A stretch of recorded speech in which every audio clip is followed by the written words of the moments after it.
Good.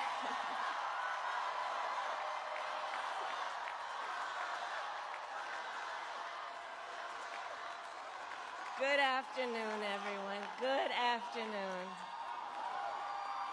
Good afternoon. Good afternoon. Thank you all. Thank you, thank you. Thank you, thank you. So let me say, and I love you back, and I love you back. So let me say, my heart is full today. My heart is full today, full of gratitude for the trust you have placed in me, full of love for our country, and full of resolve. The outcome of this election is not what we wanted, not what we fought for, not what we voted for, but hear me when I say, the light of America's promise will always burn bright. As long as we never give up, and as long as we keep fighting.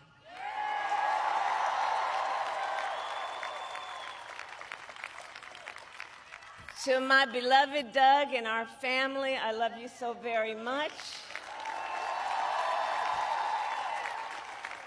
To President Biden and Dr. Biden, thank you for your faith and support. To Governor Walz and the Walz family, I know your service to our nation will continue. And to my extraordinary team, to the volunteers who gave so much of themselves, to the poll workers and the local election officials, I thank you all. Look, I am so proud of the race we ran, and the way we ran it, Over the 107 days of this campaign, we have been intentional about building community and building coalitions, bringing people together from every walk of life and background, united by love of country with enthusiasm and joy in our fight for America's future. And we did it with the knowledge that we all have so much more in common than what separates us. Now, I know folks are feeling and experiencing a range of emotions right now. I get it. But we must accept the results of this election. Earlier today, I spoke with President-elect Trump and congratulated him on his victory. I also told him that we will help him and his team with their transition, and that we will engage in a peaceful transfer of power.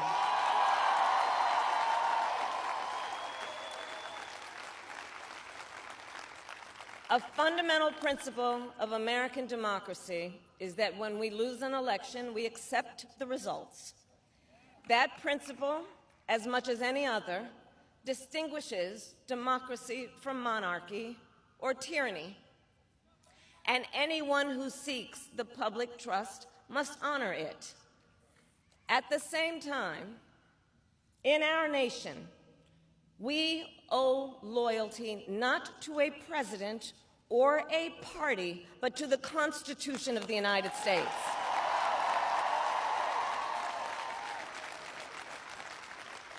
And loyalty to our conscience and to our God. My allegiance to all three is why I am here to say, while I concede this election, I do not concede the fight that fueled this campaign.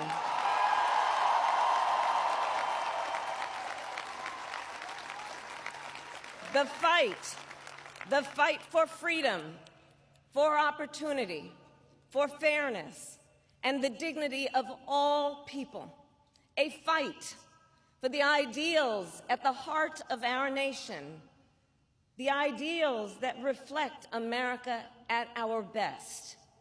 That is a fight I will never give up.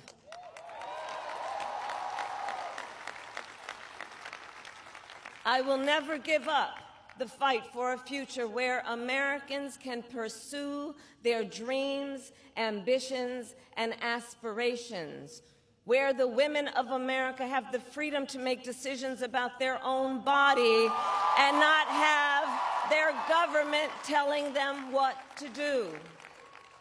We will never give up the fight to protect our schools and our streets from gun violence.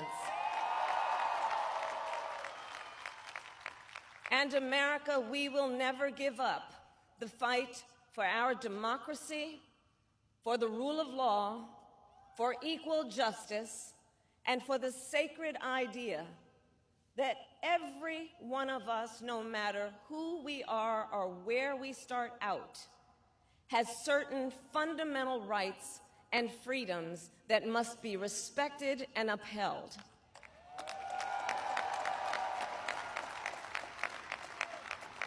And we will continue to wage this fight in the voting booth, in the courts, and in the public square. And we will also wage it in quieter ways, in how we live our lives, by treating one another with kindness and respect, by looking in the face of a stranger and seeing a neighbor, by always using our strength to lift people up, to fight for the dignity that all people deserve. The fight for our freedom will take hard work, but like I always say, we like hard work. Hard work is good work. Hard work can be joyful work. And the fight for our country is always worth it. It is always worth it.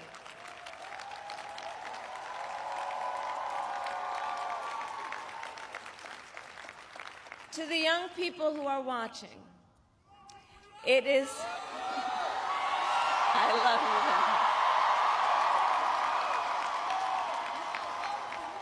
you. To the young people who are watching, it is okay to feel sad and disappointed, but please know it's going to be okay.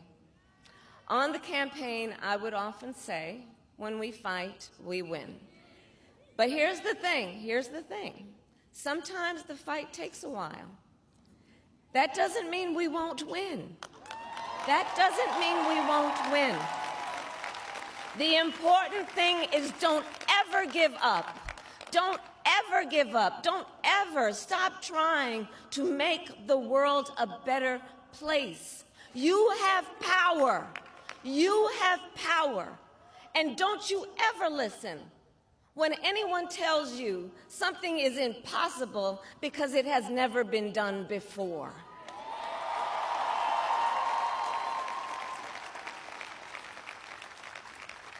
You have the capacity to do extraordinary good in the world. And so to everyone who is watching, do not despair. This is not a time to throw up our hands. This is a time to roll up our sleeves. This is a time to organize, to mobilize, and to stay engaged for the sake of freedom and justice, and the future that we all know we can build together. Look, many of you know I started out as a prosecutor, and throughout my career, I saw people at some of the worst times in their lives. People who had suffered great harm and great pain, and yet found within themselves the strength and the courage and the resolve to take the stand, to take a stand, to fight for justice, to fight for themselves, to fight for others, So let their courage be our inspiration. Let their determination be our charge. And I'll close with this. There's an adage an historian once called a law of history, true of every society across the ages. The adage is, only when it is dark enough can you see the stars.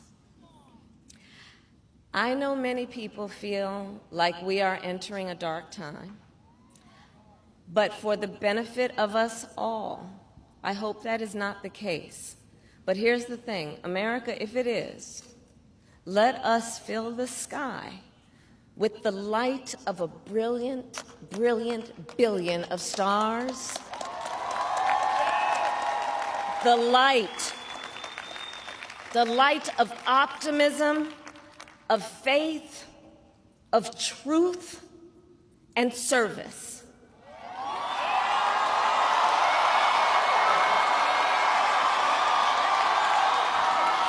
HU. And may that work guide us, even in the face of setbacks, toward the extraordinary promise of the United States of America. I thank you all. May God bless you, and may God bless the United States of America. I thank you all.